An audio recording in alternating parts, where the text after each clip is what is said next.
Es un gusto saludarle donde quiera que se encuentre en este día. Gracias por escucharnos. Hoy nos hemos reunido para meditar, reflexionar y orar con Lectio Divina. Un programa presentado por Monseñor Víctor Hugo Palma Paul, obispo de la diócesis de Escuintla, y equipo de colaboradores, con el fin de meditar lo que la palabra de Dios nos presenta diariamente. Bienvenidos. Acuérdate, Señor, de tu alianza. No olvides por más tiempo la suerte de tus pobres. Levántate, Señor, a defender tu causa. No olvides las voces de los que te buscan. Oremos. Dios Todopoderoso y Eterno, a quien, enseñados por el Espíritu Santo, invocamos con el nombre de Padre. Intensifica en nuestros corazones el espíritu de hijos adoptivos tuyos, para que merezcamos entrar en posesión de la herencia que nos tienes prometida. Por nuestro Señor Jesucristo, tu Hijo, que vive y reina contigo, en la unidad del Espíritu Santo, y es Dios, por los siglos de los siglos. Amén. Lectura del libro del profeta Ezequiel. En aquellos días, el Señor me habló y me dijo: Hijo de hombre, dile al príncipe de Tiro, el Señor Dios dice esto: tu corazón se ha ensoberbecido, y has dicho: soy Dios. Estoy sentado en el trono de Dios, en medio de los mares, pero eres hombre y no Dios. Y te crees tan sabio como Dios. Pretendes ser más inteligente que Daniel y conocer todos los secretos. Con tu sabiduría y habilidad te has hecho rico. Has amontonado oro y plata en tus tesoros. Con astucia de comerciante has aumentado tus riquezas y te has ensoberbecido por tu fortuna. Por eso dice el Señor: porque te has creído tan sabio como Dios. Por eso mandaré contra ti a los más feroces de los pueblos extranjeros, que desenvainarán su espada contra tu esplendor y tu sabiduría, y acabarán con tu grandeza. Ellos te matarán, y el mar será tu sepultura. Ante la mano misma de tus verdugos, ¿te atreverás a afirmar todavía que eres Dios, cuando no eres más que un hombre? Morirás como un pagano, a manos de extranjeros, porque así lo digo yo, el Señor Dios. Palabra de Dios. Te alabamos, Señor. Salmo responsorial. Deuteronomio 32. El Señor da la muerte y la vida. El Señor da la muerte y la vida. El Señor pensó: voy a dispersarlos y a borrar su memoria entre los hombres. Pero no, porque temo la presunción del enemigo y la mala interpretación del adversario. El Señor da la muerte y la vida. Pues diría el enemigo que su mano había vencido y que no era el Señor el que lo había hecho, porque son una nación que ha perdido el juicio. El Señor da la muerte y la vida. ¿Cómo puede uno perseguir a 1000 y 2 poner en fuga a 10,000? ¿No es porque su Dios los ha vendido? ¿Porque el Señor los ha entregado? El Señor da la muerte y la vida. El día de su destrucción se acerca, y su suerte se apresura, porque el Señor defenderá a su pueblo y tendrá compasión de sus siervos. El Señor da la muerte y la vida. Aleluya, aleluya. Jesucristo, siendo rico, se hizo pobre, para enriquecernos con su pobreza. Aleluya. Lectura del Santo Evangelio según San Mateo. Gloria a ti, Señor. En aquel tiempo, Jesús dijo a sus discípulos: Yo les aseguro que un rico difícilmente entrará en el reino de los cielos. Se lo repito, es más fácil que un camello pase por el ojo de una aguja que un rico entre en el reino de los cielos. Al oír esto, los discípulos se quedaron asombrados y exclamaron: Entonces, ¿quién podrá salvarse? Pero Jesús, mirándolos fijamente, les respondió: Para los hombres eso es imposible, mas para Dios todo es posible. Entonces Pedro, tomando la palabra, le dijo a Jesús: Señor, nosotros lo hemos dejado todo y te hemos seguido. ¿Qué nos va a tocar? Jesús les dijo: Yo les aseguro que en la vida nueva, cuando el Hijo del Hombre se siente en su trono de gloria, ustedes, los que me han seguido, se sentarán también en 12 tronos para juzgar a las 12 tribus de Israel. Y todo aquel que por mí haya dejado casa, o hermanos o hermanas, o padre o madre, o esposa o hijos, o propiedades, recibirá 100 veces más, y heredará la vida eterna. Y muchos primeros serán últimos, y muchos últimos primeros. Palabra del Señor. Gloria a ti, Señor Jesús. Ya hemos presentado los textos bíblicos de hoy. Es el momento de preguntarnos: ¿qué nos dice la palabra que hemos escuchado? Alabado sea Jesucristo, por siempre sea alabado. Alabado aquel que hace posible que nosotros también tengamos parte en el reino de Dios por su gracia infinita. Aleluya.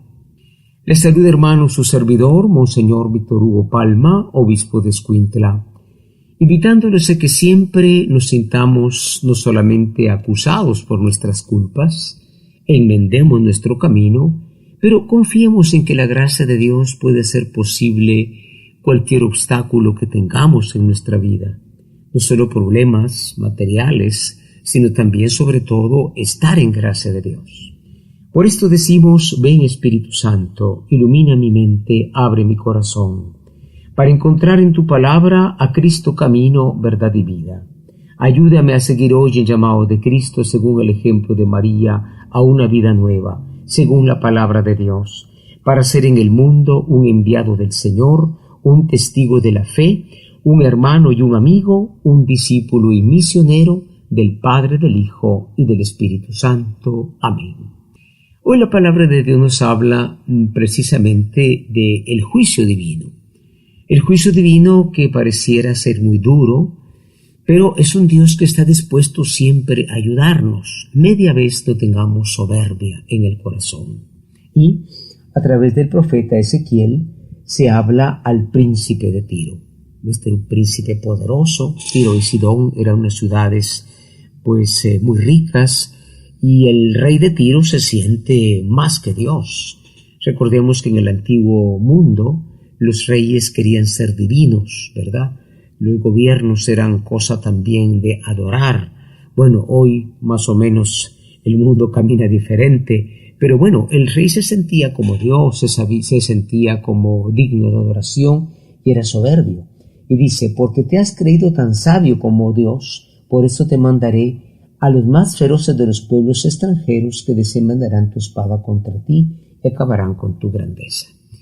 Es decir, el juicio de Dios va contra la soberbia, contra esta actitud que desprecia el reino de Dios. Pero Él puede darnos su gracia.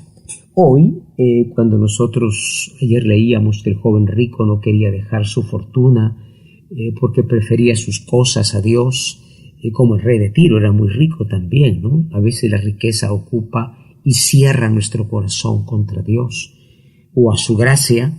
Dice: ciertamente es más fácil que un camello pase por el ojo de una aguja que un rico entre en el reino de los cielos.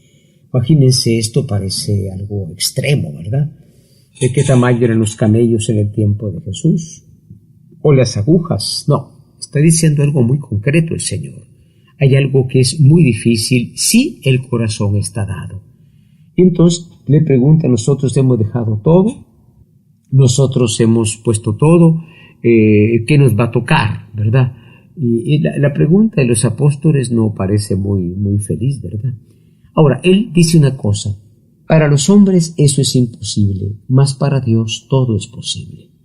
Es decir, poner a Dios en el primer lugar de la vida, del pensamiento y del corazón, esa es la llamada del Evangelio, lo que hemos de vivir y lo que hemos de llevar también a los demás.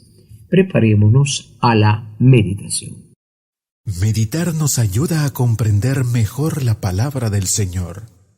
Ahora meditemos y preguntémonos qué nos dice el texto. Hoy en la meditación nos preguntamos: ¿no será que tenemos una soberbia, un amor a nosotros mismos como este rey de Tiro que nos impide abrirnos a Dios, reconocer humildemente quiénes somos delante de Él? Y la segunda pregunta dice que lo que es imposible para los hombres es posible para Dios. Ponemos en manos de Dios aquellas cosas que nos parece difícil de cambiar, comenzando con nosotros mismos también, que muchas veces sí tenemos años de estar en lo mismo, pero le hemos pedido a Dios que transforme nuestra vida, nuestro corazón, todas las situaciones de pecado que hay en el mundo. Dios puede hacerlo si nosotros también nos abrimos a su gracia. Preparémonos a la oración. Es tiempo de que juntos nos pongamos en oración. Preguntémonos en nuestro interior: ¿qué me hace decir el Señor con el texto que he escuchado? Hoy en la oración nos dirigimos al Señor Jesús, que nos promete su gracia, que nos promete no solamente cosas, bienes, no, Él nos promete la posibilidad de un cambio. El joven rico no pudo cambiar su corazón. Por eso le decimos: oh Cristo, te damos gracias. Tantas veces para seguirte nos parece imposible el camino, pero tú has dicho: lo que es imposible para los hombres, sí es posible para Dios. Ayúdanos con tu gracia, y que nosotros también animemos a los que se sienten incapaces de superar tantas situaciones de pecado y tantos males, poniendo siempre su confianza en ti, oh Cristo, que nos llamas y haces posible que te sigamos. Amén. Es el momento para que contemplemos las maravillas que el Señor nos brinda, colocándonos en su presencia. Hoy en la contemplación dice: el Señor da la muerte y la vida. Deuteronomio 32. El Señor da la muerte y la vida. Fíjate que esta expresión no se refiere a un Dios que mata o hace vivir. Es el Dios que está más allá de todo. ¿Cuál era el problema del rey de Tiro? Que era soberbio. Y la soberbia es aquel defecto que nos hace a nosotros mismos pequeños dioses, que nos cierra en nosotros mismos. Esa es la soberbia. Por eso en este momento entremos en silencio, pidamos al Señor que dejemos que Dios sea Dios y que no nos pongamos en su lugar como este rey de Tiro. Ustedes saben que se piensa que este texto se dirigía también al demonio, ¿verdad? Que su gran problema del demonio es que siempre ha sido el rival de Dios. ¿Quién como yo?, dice el demonio, ¿no? Entremos en ese silencio, pidamos un corazón humilde, y aquello que es imposible, Dios lo hará posible en nuestra vida. Una vez más decimos: el Señor da la muerte y la vida. Tenemos que hacer realidad lo que hemos escuchado. Entremos en acción y preguntémonos: ¿qué nos hace vivir el texto? Hoy en la acción tomamos como propósito, queridos hermanos, ante todo, pues el revisar la soberbia del corazón. Ese sentirnos, no digo más que Dios en el sentido literal de la palabra, pero sí, ni siquiera tomarlo en cuenta. Vale lo que yo decido, lo que yo quiero, y tratamos mal a los demás porque nos creemos mejores y superiores. En segundo lugar, nosotros también confiar en Dios. ¿Quién puede hacer esto?, dicen los discípulos. Y hay que dejarlo todo. Si no puede pasar un camello por el ojo de una aguja, ni un rico entrar en el reino de los cielos. No está Jesús condenando a ningún rico. Está diciendo que es importante poner en manos de Dios la propia conversión. Entremos entonces en este momento, pongámoslo como propósito y Todo esto será posible por intercesión de María Santísima, aquella que sí fue humilde y dijo: He aquí, la esclava del Señor, hágase en mí según tu palabra. Ave María Purísima, sin pecado concebida. La Lectio Divina es la lectura de la Sagrada Escritura de un modo espiritual, lo que nos permite conocer a Jesús de un modo cada vez más personal, escuchándolo, viviendo con Él, estando con Él. Gracias por escuchar la Lectio Divina de hoy, con Monseñor Víctor Hugo Palma Paul, obispo de la Diócesis de Escuintla, y equipo de colaboradores. Hasta mañana.